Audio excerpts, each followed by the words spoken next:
Assalamualaikum warahmatullahi wabarakatuh. Selamat siang bapak-bapak dan ibu-ibu dulur tani sedoyo. Hari ini saya coba menjelaskan hubungan antara pH dan ketersediaan unsur hara.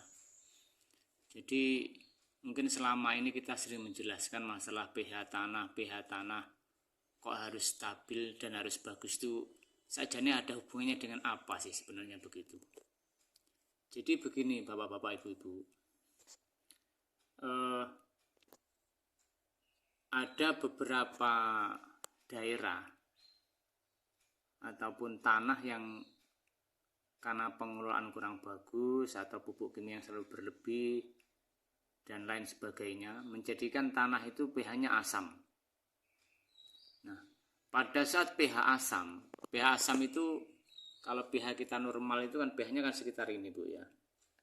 Sekitar mendekati 7. Kalau asam itu bisa di bawah 6, bahkan bisa antara 5 sampai 5,5 di sini. Nah, kami selama ini sering menjelaskan harus pH normal itu sebenarnya kalau kita jelaskan secara ilmiah itu seperti ini. Jadi begini. Di dalam tabel ini ada yang warnanya merah, kuning dan hijau. Jadi kalau merah itu artinya unsur hara, jadi kayak unsur nitrogen, fosfat, kalium dan lain sebagainya, yang terutama makro. Ini yang merah artinya dia tidak bisa terserap. Kalau yang kuning itu bisa keserap tapi hanya sedikit. Nah, yang bagus yang hijau ini, dia terserap secara normal.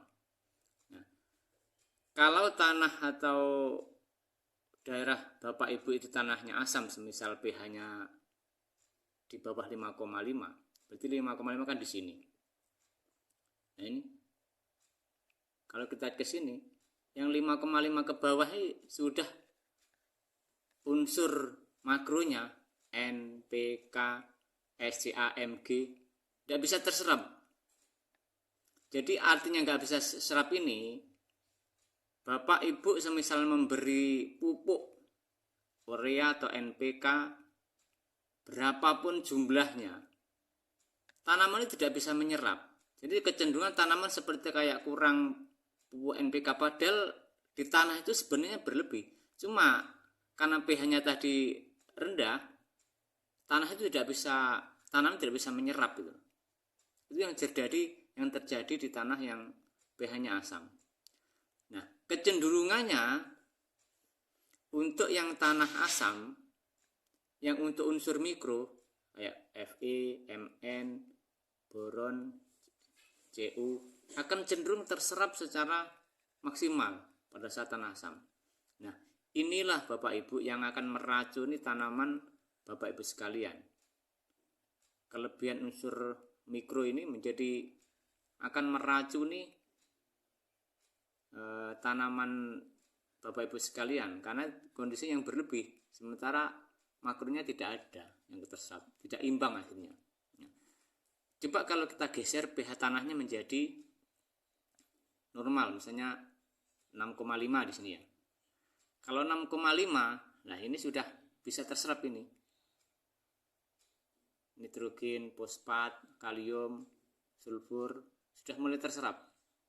Bisa terserap dengan bagus. Cuma ini kalsium sama magnesium masih belum bisa terserap, masih kurang bagus. Nah, fungsinya kalsium ini kan untuk melindungi dinding sel tanaman Bapak Ibu. Jadi kalau dinding selnya kuat, tanaman nggak mudah roboh, jamur juga susah untuk menyerang, juga untuk ketahuan penyakit. Sementara kalau Mg itu kan salah satu bahan untuk klorofil ya. Jadi Mg itu kalau bisa ditanam kita lihat berhubungan dengan tanaman hijau itu. Jadi kalau hijau warnanya daunnya hijau cenderung Mg-nya terpenuhi. Tapi kalau dengan pH rendah cenderung tanaman akan kuning, kekurangan Mg gitu loh. Yang bagus di mana? Kalau kita di sini, dimana yang mendekati ini 6,87 ada di sini. Jadi ini terserap semua. Makro terserap, mikronya ada cuma sedikit. Memang mikro yang diperlukan kan sedikit. Itulah pentingnya Bapak Ibu menjaga pH tanah agar stabil. Dan kemarin sudah kita cek di lapangan dengan pupuk hen itu bisa meningkatkan pH mendekati pH stabil. Itu penjelasan dari saya, mudah-mudahan bermanfaat bagi Bapak Ibu sekalian. Terima kasih. Wassalamualaikum warahmatullahi wabarakatuh.